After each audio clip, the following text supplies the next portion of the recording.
The Path of Prosperity. Chapter 4. The Silent Power of Thought, Controlling and Directing One's Forces. Not until you have gone deeply and searchingly into your inner nature, and have overcome many enemies that lurk there, can you have any approximate conception of the subtle power of thought, of its inseparable relation to outward and material things, or of its magical potency when rightly poised and directed, in readjusting and transforming the life conditions. Every thought you think is a force sent out, and in accordance with its nature and intensity will it go out to seek a lodgment in minds receptive to it, and will react upon yourself for good or evil. There is ceaseless reciprocity between mind, and a continual interchange of thought forces.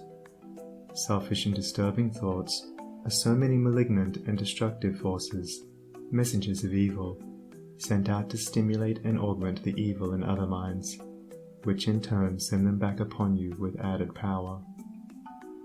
While thoughts that are calm, pure, and unselfish are so many angelic messengers sent out into the world with health, healing, and blessedness upon their wings, counteracting the evil forces, pouring the oil of joy upon the troubled waters of anxiety and sorrow, and restoring to broken hearts their heritage of immortality.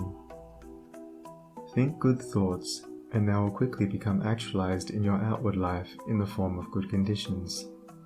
Control your soul forces, and you will be able to shape your outward life as you will.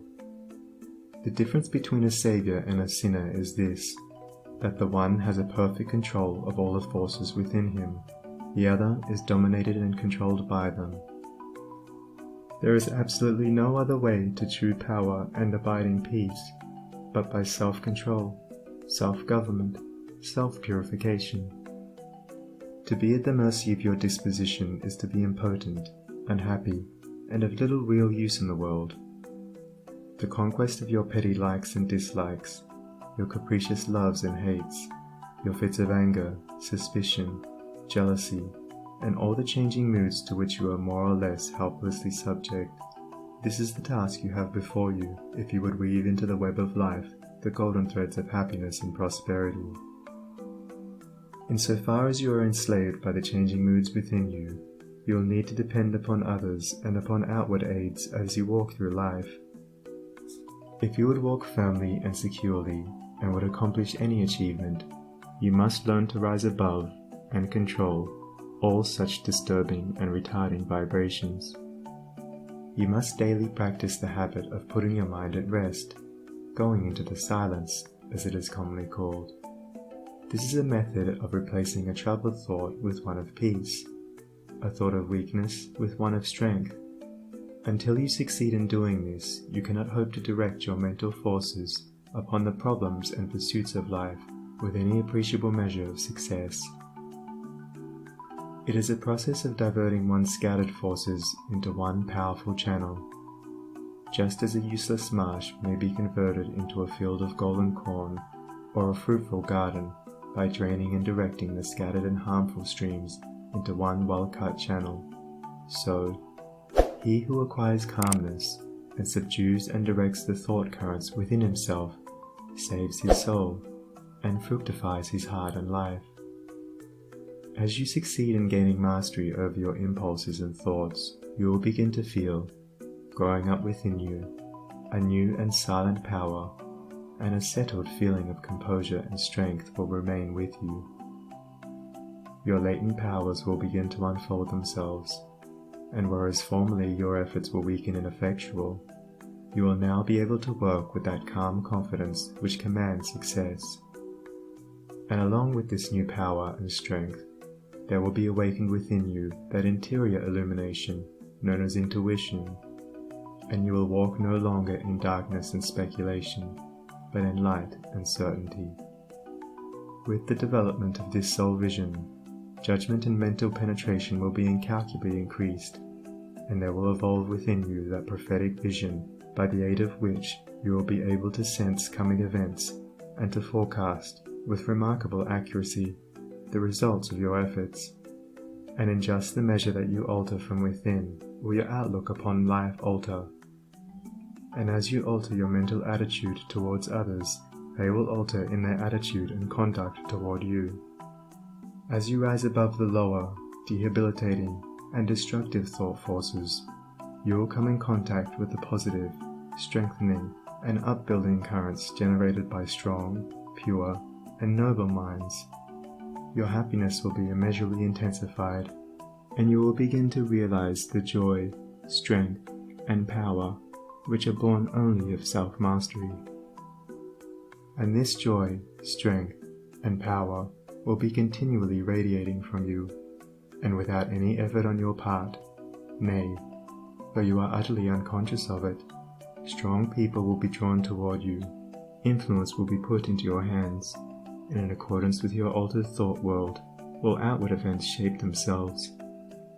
A man's foes are they of his own household, and he who would be useful, strong, and happy must cease to be a passive receptacle for the negative, beggarly, and impure streams of thought, and as a wise householder commands his servants and invites his guests, so must he learn to command his desires, and to say, with authority, what thoughts he shall admit into the mansion of his soul.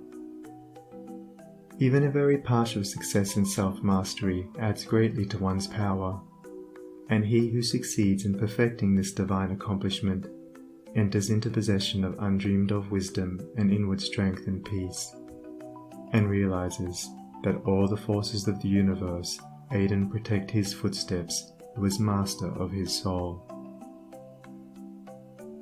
Would you scale the highest heaven? Would you pierce the lowest hell? Live in dreams of constant beauty, or in basest thinkings dwell? For your thoughts are heaven above you, and your thoughts are hell below. Bliss is not, except in thinking, torment naught but thought can know. Worlds would vanish but for thinking, glory is not but in dreams, and the drama of the ages from the thought eternal streams. Dignity and shame and sorrow, pain and anguish, love and hate, are but maskings of the mighty pulsating thought that governs fate. As the colors of the rainbow makes the one uncolored being, so the universal changes make the one eternal dream.